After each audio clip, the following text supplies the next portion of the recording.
Visa takes 5 as Sussex seize control at Lord's. Middlesex will be eager to get back into action after claiming their first win of the season last time out, thanks largely to evergreen seamer Tim Murtaugh's 6-wicket haul.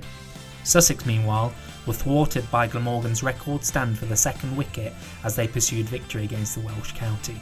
But Salt and Brown were at least able to continue their excellent form as they both hit hundreds in the draw. Middlesex won the toss and elected to bat at Lord's, and they made a solid start as Sam Robson picked up a boundary from both the first 2 overs. And both openers were looking relatively comfortable until Robson tried to drive Robinson and edge behind to Brown. And Nick Gubbins came and went as he too edged behind to Brown, this time off Hamza. And Middlesex was soon 3 down as Holden's 51-ball resistance came to an end when he fell to a loose shot off Visa, with Evans taking the catch in the slips. Malan responded by clattering Hamza for back-to-back boundaries, before he too was gone in the very next over, nicking Visa through to the keeper to leave Middlesex in all sorts of trouble. And Visa made it 3 wickets in 3 consecutive overs from an inspired spell as Eskenazi became the latest batsman to fall cheaply as he too nicked behind to Brown. Harris hit back with a pair of 4s from the bowling of Robinson as the interval approached, and it left the hosts struggling at 77 for 5 at lunch with all the recognised batsmen back in the hutch. It didn't take long for Sussex to get back amongst the wickets after the break as Visa struck again, with Finch clinging on to an edge from Simpson.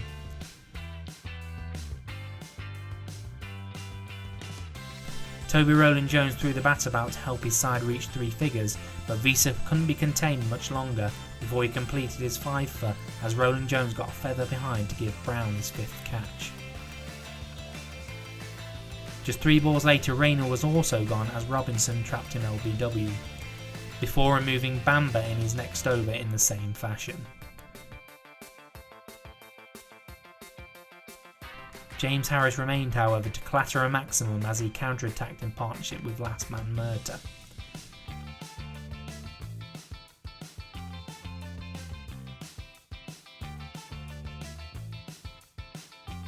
Before the innings came to an abrupt end as Hamza rearranged Murtagh's stumps to leave Middlesex 138 all out. Sussex started well in their reply as the informed Phil Salt found the rope a couple of times.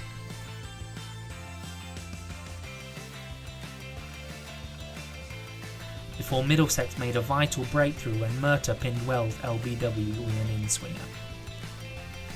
Salt continued regardless and made sure that no loose bowling remained unpunished as he helped himself to 36 at better than a run a ball. Finch was happily playing second fiddle until he decided to get in on the act by sending Harris twice to the rope in an over.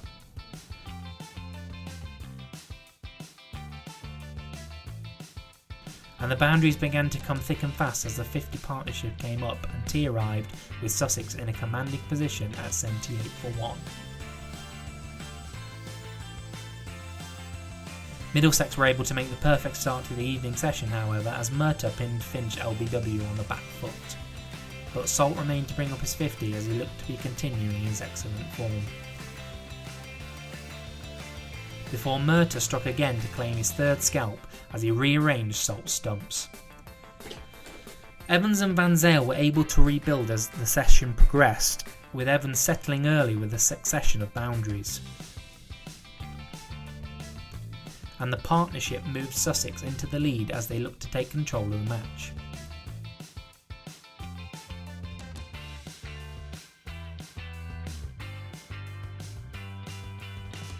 Before James Harris made the breakthrough just as the partnership was beginning to look ominous for the hosts as he pinned Evans LBW for 31.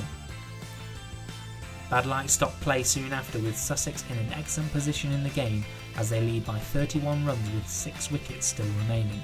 They'll look to back themselves into a potentially match-winning position on day 2.